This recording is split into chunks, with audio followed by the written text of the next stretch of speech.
একাত্তরকে ছোট করার জন্য, একাত্তরকে ইতিহাস থেকে মুছে দেওয়ার জন্য বর্তমানে কোনো রাজনৈতিক দল প্রচেষ্টা চালায়। আরাফাত রহমান কোকো ছিলেন ক্রীড়া সংগঠন।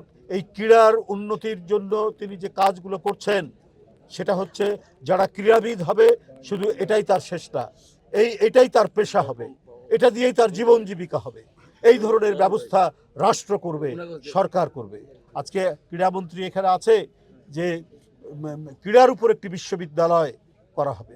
আজকে আমি মনে করি যে প্রধানমন্ত্রী জনাব তারেক রহমান এবং তার একজন একান্ত সহকর্মী হিসাবে, সতীর্থ হিসাবে অত্যন্ত যোগ্য ক্রীড়ামন্ত্রী এখানে তার যে আরাধ্য যে কাজগুলো সেই কাজগুলো সুসম্পন্ন করবেন, মানে এই সময়ের মধ্যেই করতে পারবেন। এটা সুসম্পন্ন হলে পরেই আরাফাত রহমান কোকোর আত্মা শান্তি পাবে। কেউ বলছেন, আজকে আমি হাসিনার কথা বললাম, কিন্তু আজকে প্রকারান্তরে একাত্তরকে ছোট করার জন্য, একাত্তরকে ইতিহাস থেকে মুছে দেওয়ার জন্য বর্তমানে কোনো রাজনৈতিক দল প্রচেষ্টা চালাচ্ছে। এবং এই একাত্তর স্বাধীনতা মুক্তিযুদ্ধের সাথে যে নামটি অবিচ্ছিন্নভাবে জড়িত, শহীদ রাষ্ট্রপতি জিয়াউর রহমান স্বাধীনতার ঘোষক, তাকে মুছে ফেলার একটা খুব গভীর চক্রান্তের প্রচেষ্টা চলছে। আমি বলি যে কাকে খুশি করতে চাচ্ছেন?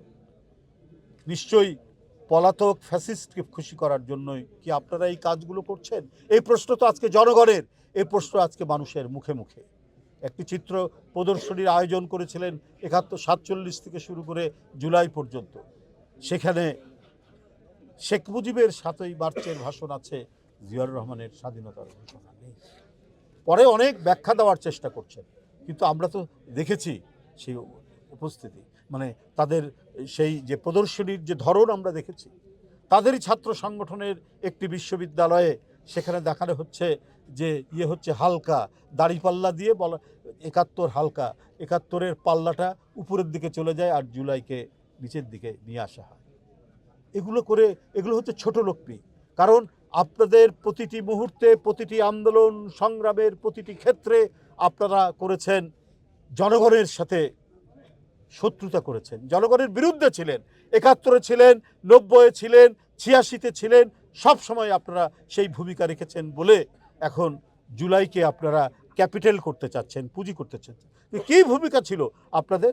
আমরা তো প্রকাশ্যভাবে জনাব তারেক রহমানের নির্দেশে বারবার ছাত্র নেতাদের কমপ্লিট শাটডাউন, বাংলা ব্লকেড, প্রত্যেকটি কর্মসূচিকে সমর্থন করা হয়েছে বিএনপির পক্ষ থেকে।